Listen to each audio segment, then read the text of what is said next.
are in listen-only mode. Good afternoon, everyone. Welcome to today's webinar, sponsored by Teksoft Ventures. We're going to be talking today about resource tips for your resource planning, your ERP training rollout. And before we get started with the web seminar, I want to take just a moment to talk about the technology that we're using today. So on the right-hand side of your screen, you should see a control panel. And if we advance the slides, you'll see a screenshot of that. You can use this control panel to enter a chat question at any time during today's webinar. Just enter your question into the question box and click send, and then we'll queue those questions up and get to as many as we have time for at the end of today's session. You can also slide that control panel open and closed to give yourself a full screen view by clicking on the arrow in the upper left-hand corner. Click once to slide it in, click again to open the control panel back up. Just don't click the black X or it will end your session. And now I'd like to introduce today's speaker. We're very pleased, as always, to have Jan Konn with us. Jan is the president at Teksoft Ventures. She's responsible for overall direction of the organization. She also works with clients to help develop their strategic education programs and provide value to their enterprise. Jan's got over 22 years of experience working with ERP systems, 17 years in the adult learning arena. She's led numerous ERP education projects, including global rollouts for Fortune 500 companies, public sector companies, mid-market companies, and she's also been presenting at many conferences concerning ERP and training rollouts. And Jan also enjoys the sport of pickleball, which she just got back from Miami, participating in a tournament. So congratulations to her on that. And with that, Jan, I'd like to transfer the presentation over to you. Okay, thank you, Mike. All right, imagine yourselves, folks, as you're halfway into a large-scale, possibly and even probably the largest training initiative in your organization. Some of you may have already been through this. Some of you are just venturing into this stage with your ERP rollout, or really any type of large-scale business application. And everyone on the project team is working away. The PMO has their project plan all completed, and you're saying, what do I do? I know this is big. I'm not sure how big it is. I know I have hundreds, if not possibly thousands of users to train. I know I've got to get the right content to them at the right time. What do I do and how do I do it? So what we want to do is really answer some of those questions, or for some of you that have already been through it, if you go through it again, maybe we can give you some nuggets here where it'll better prepare you for these initiatives. So what we're looking at here from the training rollout is looking at the number of curricula developers. Hey, what's their development effort? Selecting the right trainers. What's the right number of classes without overkill, meaning overviews and high-level overviews, process overviews, role-based classes. How many courses? What's the right number of courses? And then looking at the training delivery, how to manage the changes that come in with the training delivery, as well as how many users, what's your fill rate, what are our classroom needs. All right, some of what we've heard when we've been out there as far as some client quotes. I can't convince management how big this effort is. Oh, it's just training. How many times do you hear it's just training and all you have to do is? I'm scared to death, can't sleep at night, and I'm cranky. And truthfully, this is a client that it was about halfway during the build or the configuration process within a project. They were scared to death because they didn't know what they didn't know. Where are we going to get all the needed training rooms, and how many do we need? Training rooms don't grow on trees. We need to know this early. How many do we need so we can secure them? I know it's an elephant, a very big elephant, and as the old saying goes, how do you eat an elephant? One bite at a time, but we didn't even know how big it was at the time. Over a month ago, we asked one of the big 4 providers to give us an estimated hours to complete the curricula development efforts, but haven't gotten back to us. And my company does not believe in training. These are all quotes that certainly you hear at different times during an implementation, but before the training initiative really gets going. Okay, what we're going to go here is we're going to look at how to staff, the curricula developers or your instructional designers. And we're going to assume some givens here, folks, and we're going to assume an internal development staff, so your own employees. Your training development staff can really, really vary. But some of the duties that they're going to do is these folks are going to be shared between writing BPPs or transaction-based documents, okay, how a particular transaction works. And there's hundreds of them, testing and training. So these are typically called your subject matter experts or your SMEs.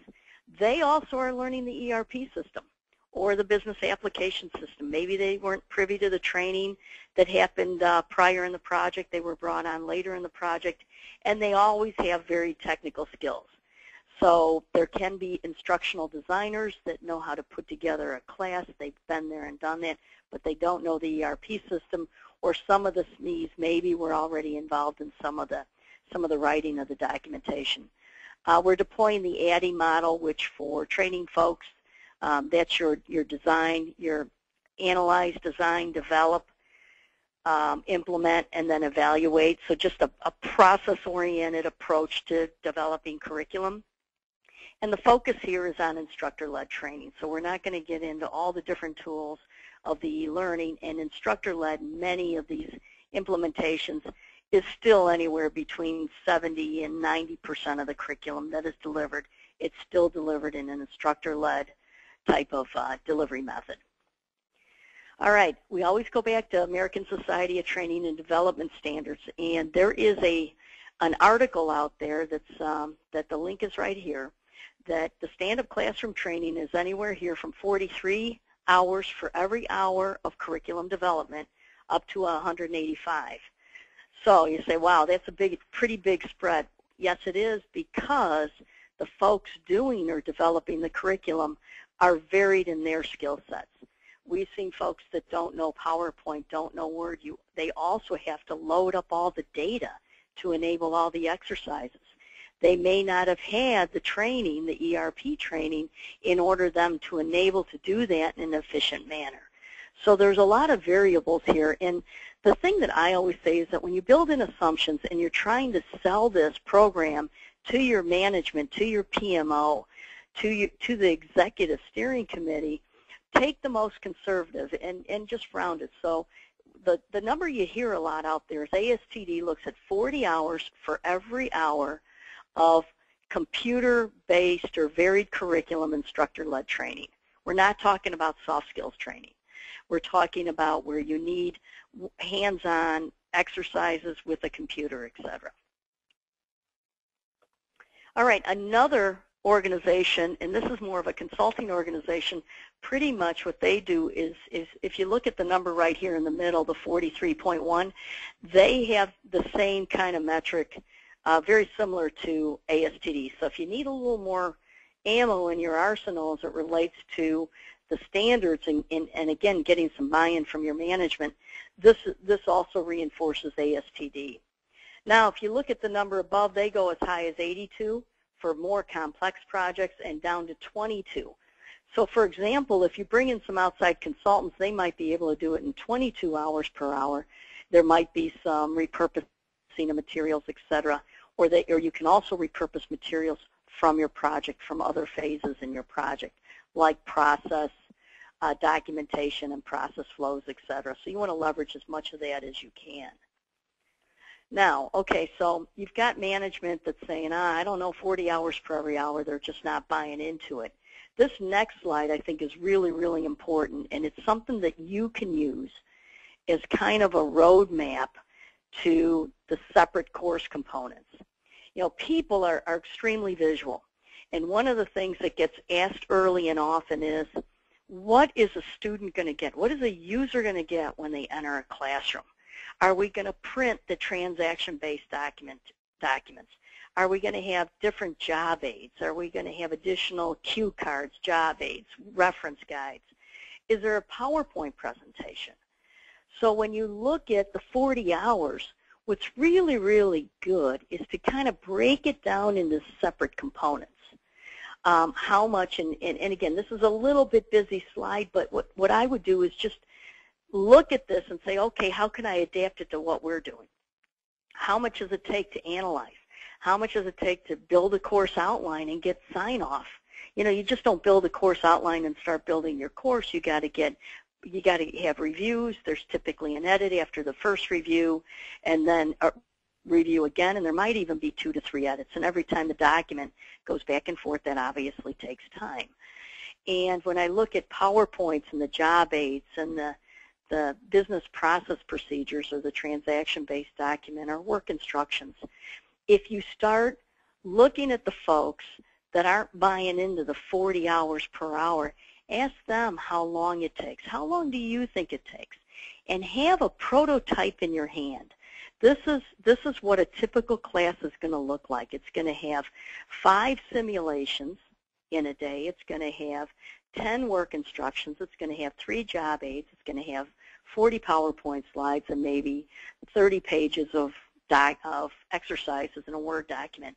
And by the way, here's the data load sheet of all the data that needs to be loaded to facilitate the exercises.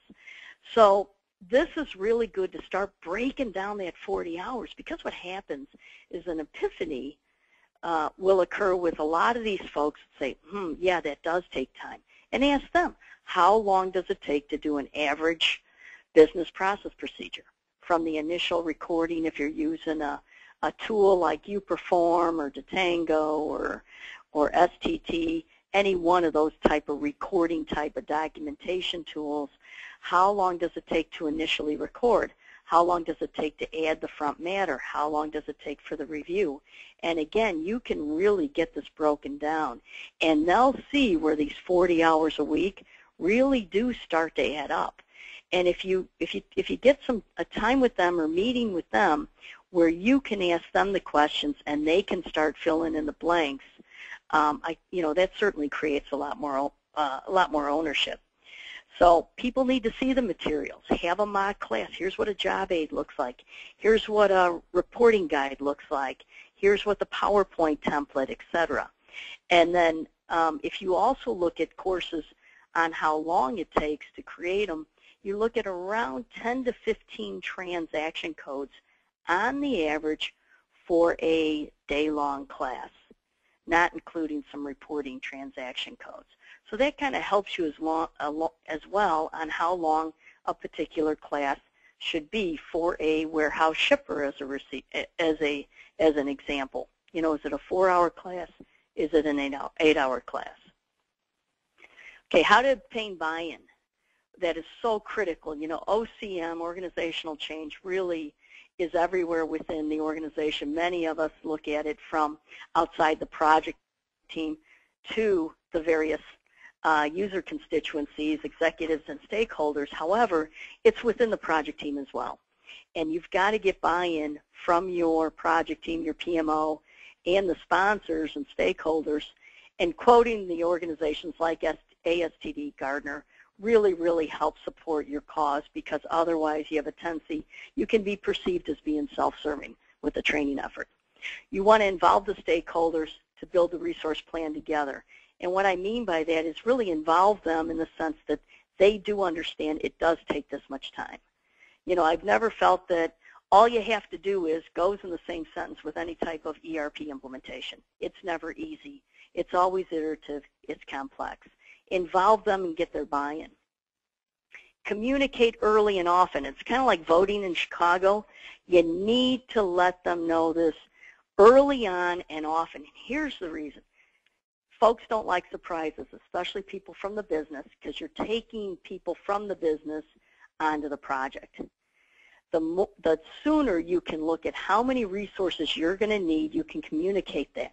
And I say early and often, communicate it in meetings, communicate it in emails, and save the emails.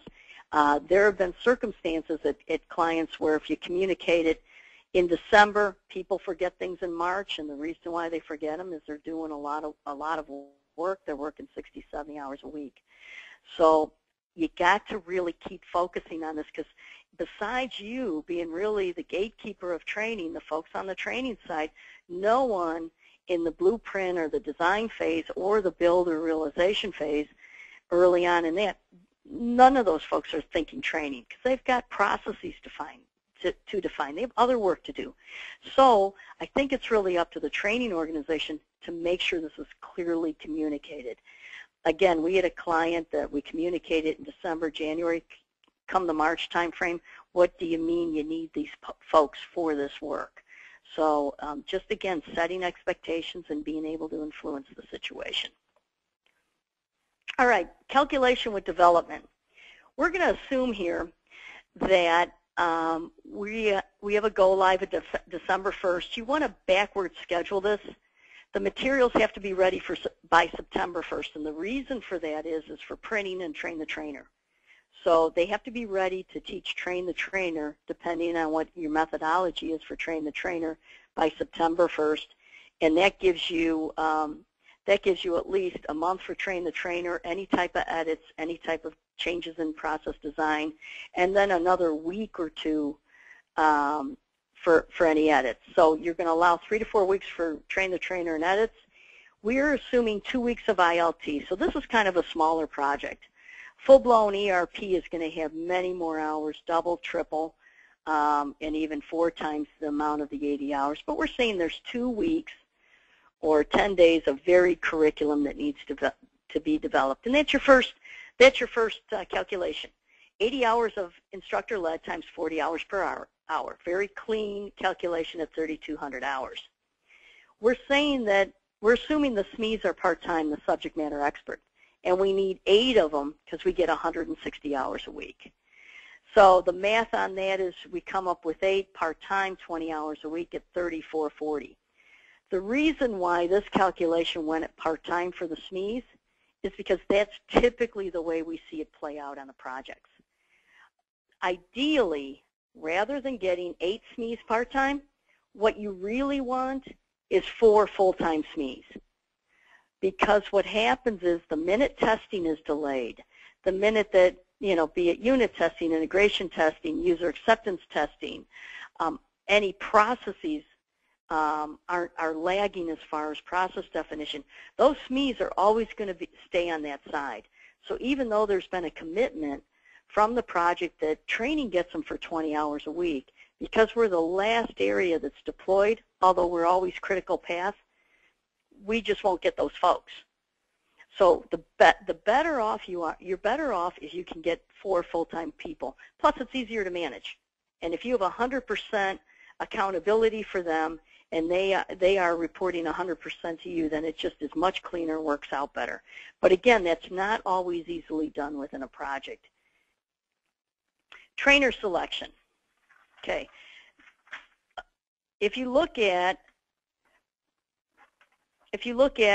getting the best and the brightest up there, that is so critical. Imagine having someone that's a total underachiever that's up there training the masses, and the reason is because their manager was finally able to pass that person on. It's kind of like having Bart Simpson up there teaching, and that loses credibility, obviously not with that one class, but within the whole program as well.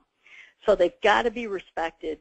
They have to be by not only management, but the peers as well. They're your go-to people now. Best business practice says you want 2 folks in a classroom, one that does the instruction and one that assists in the classroom with the exercises. So if you choose your best and the brightest, it doesn't mean that let's say you have 60, 70 people to do the training. Half of them most likely aren't going to really be great teachers. They like to sit down with folks one-on-one and transfer knowledge, but those are your folks assisting in the classroom. And again, these folks are going to be your super or power users after you go live. They're your go-to people now in your organization and their department. The 3 basic skills needed, they need to be able to teach first and foremost, especially in certainly the ones up doing the stand-up instruction. They have to know your business today. They have to know SAP or ERP and the new processes tomorrow. So when you start looking at organizational change programs and training programs, if you look at the little graphic over here, the 20% right here is your cream of the crop. These are your SMEs, okay? That no matter what type of OCM program you establish and what type of a training program you deploy, these folks are going to get it. They get it now. They get what they're doing now. The 20% at the bottom, no matter what you do, no matter how much training you provide for them, etc., they're not going to get it, okay? And those are the folks that they might retire a little bit earlier. They might leave. They're just learning a new system to them is extremely traumatic, and even though you go through a great OCM approach and program, they still have issues really adapting. You want to put together a great OCM and training program for the 60%. The people that if you don't do it, they're going to fall down, and that 20% comes 30, 40%. You want that 60% to get up into that upper 20% up here, so you got that old 80-20 rule. Okay? So you need great trainers. They understand how to teach. They know the business, and they know the new processes. This is probably my favorite topic because being out there for about 18 years, I've seen a lot as it relates to how organizations, how consulting organizations organize, and the number of classes and the types of classes. First of all, you want to minimize the amount of overviews. You want to choose other delivery methods for overviews. The last thing you want is somebody to be sitting in a 4-hour-long overview and they're not touching the system. And it's their third overview as an example. So one of the things that I thought Purdue University did a great job of is they separated a lot of the process changes from the true training. And the process changes were reinforced during the training. So they used like an Adobe Connect. Here's some of the process changes. And they were able to do their process training in more of an e-learning rather than an instructor-led type of delivery vehicle. You also want to design classes that get the users on the keyboard quickly. The old tell them what you're going to tell them, show them, let them do it, review it, etc. That takes a long time. That's a very older school adult learning principle. Get them on the system. Yes, teach them front matter. Get them on the system. Teach them how to fish so they're not afraid of the system. Okay, real important to get them engaged. The bad, I've seen lots of overviews without exercises. Well, it's an overview, and therefore the implication is it doesn't need exercises. The courses are not focused on specific roles, must be role-based, and they're too short for the learning. So as an example, we were at one client where we took the training over, and they had customer service workers were to be trained in 5-hour and 10-minute class. And it's just too short. Those are the folks that start the process with the sales orders. They need a lot more time on the system to truly grasp and learn what their new job is going to be. Some of the ugly ones, 6-hour overviews of 250 slides, which basically equates to about a slide every minute and a half. Never works. Never works. I mean, you might as well just be sitting there, with hearing somebody in the background or the old Charlie Brown teacher. Generic content never works. I've seen users attend 4 to 5 overview sessions before they even attend their role-based classes, and I'm telling you, those folks are anxious. I've been to 5 classes, and I still don't know what I'm doing on the new system. That really makes folks very antsy and jittery. Erratic course timings. I've seen courses in one client, 2 hours and 45 minutes. I've seen 35 minutes. 2 hours, 4 hours, 6 hours, 8 hours. Keep them real consistent. It's easier to schedule, and I'd like to know what the difference is between teaching a class that's 35 minutes and 40 minutes. You're not being that precise on your content. There's a lot of ways to change course timings, and an experienced instructor or one that's taken a good train-the-trainer session can be taught that. I've seen courses broken up into 4- and 5-hour courses. Here's an hour-and-a-half course here, 45-minute course there, 35-minute for like a warehouse person to receive different types of goods and different movement types. If a warehouse person truly, and there's a group of warehouse folks that need to attend these 4 classes, they should attend all 4 classes, and it should be a 4-hour class, or an 8-hour class broken into 2 4-hour sessions. Okay, with managing the training delivery, no self-enrollment unless you're using an LMS. That causes confusion. You need a gatekeeper, and a central email address works, but you want to communicate through site coordinators or first-line managers. Let them give you the schedules. If you don't have an LMS and you're working with 300 to 600, 700 users, you're most likely using an Excel spreadsheet, and it works. I would not want to use an Excel spreadsheet where in the instance of many clients we've had to teach anywhere from 2,000 onwards and upwards in multiple, just thousands and thousands of users. The spreadsheet gets a bit too tedious, a lot too tedious. So you want to make sure you communicate the delivery. It needs to be frozen at some point so those folks can make vacation decisions as well as any type of backfill, and then always need to develop a change approach. Classroom needs. Very early on during your strategy document, during the blueprint phase, you should know with the 80-20 rule how many classrooms you need. We have an example here of 1,000 users that they're going to go to training for 2.5 days each, which is 2,500 days, 2,500 divided by 10 students. So we're assuming 250 days of training is needed. There's 30 available days, which is 6 weeks out, which is 8.3 classrooms. What you want to communicate to the project team, et cetera, and again, early on during the strategy document, that we need 8 to 10 classrooms. Okay, and you've got to get dibs on them early. And that, again, should be during your blueprint phase or your design phase so you can reserve those classrooms. All right, now we know all about training now. We're fast forward. We're at the end of realization phase or the build phase, right before pre-go live, and here we got. Sorry, can't afford to take the SMEs away from testing. After all, testing comes before training.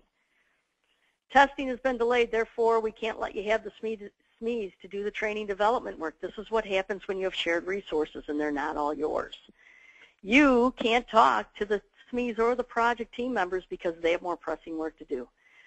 We've probably experienced that, at least I've experienced it in my last 18 years, probably 7 or 8 times, where the training team could not talk to the project team. And you know what? It makes sense. Logically, it makes sense. They have to get processes defined.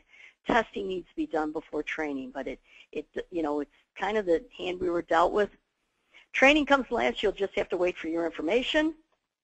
And training, we haven't even designed processes yet. Gee, golly gosh, that wasn't the true verbiage there. Don't bother me about training. So with that, what you really have to do is we have to work on influencing. You have to work on getting the buy-in for how much time it takes for the curriculum development. From that, and how many varied days of curriculum development you need to develop, then you've got your resource plan. Trainer selection, remember no Bart Simpsons there? The good, the bad, and the ugly of classes. Boy, keep it simple. Train them exactly what the users need to know in a role-based environment. Don't cloud it all up with all these noisy overviews. Yes, overviews are needed, but there's ways to get information to them even before they get into the training classes. The training schedule, again, once it's published, you need a gatekeeper. Very, very tedious work if you don't have a learning management system. And then the classroom needs. We had a client that in the strategy document we said that alone in New York they needed 20 classrooms. And that was about a year before training started. They had to build out the classrooms.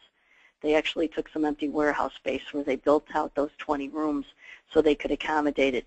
Trust me, if we wouldn't have let them know that until a month or 2 before training started, we would have never have gotten those classrooms. Okay. Well, thanks very much, Jan. We are going to start our Q&A session in just a moment. Before we do so, I'd like to launch a quick poll and just ask members of our audience today who would like to meet with Teksoft about ERP training rollouts or any other training-related topic. So please take a moment and just select your choice, and we'll leave this poll open for just a minute or two. And while we're doing that, there are some questions that have come in. So with that, Jan, I'm going to get to the first question. This one says, have you had experiences with clients who've outsourced their training development to other countries, and if so, what were the results? Yes, I have. The concern is how they capture true process information that's customized by the clients and not let generic content get into the materials. And the thing is, we had a situation where we applied these metrics, these 40 hours per hour, and how many folks they had doing the work, and it came out to where it took this organization about 600 hours to create a one-day class. I'm sorry, 1,000 hours to create a one-day class.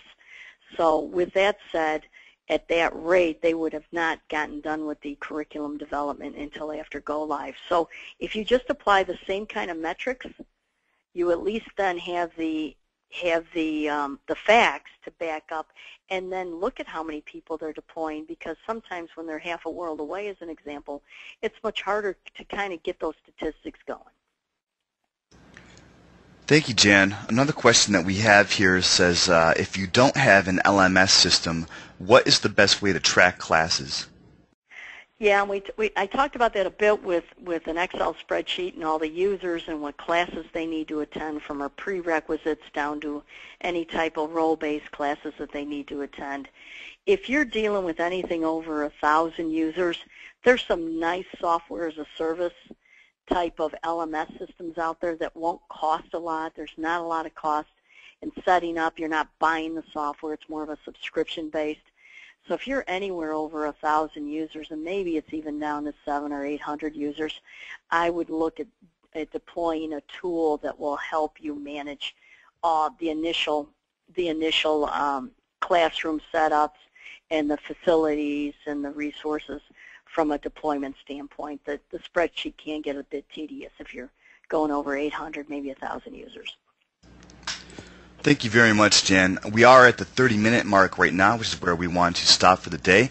So we're going to close it there. I'd like to remind everyone that they can get more information or a copy of today's presentation by simply reaching out to Teksoft. Contact information is on your screen. You can also visit teksoft.ventures.com. And we'd like to thank all of you for attending. Of course, we thank Teksoft for putting on today's web seminar. And we thank Jan Konn for being here with us. And we look forward to seeing all of you at a future Teksoft Ventures webinar very soon. And with that, we wish everyone a good afternoon.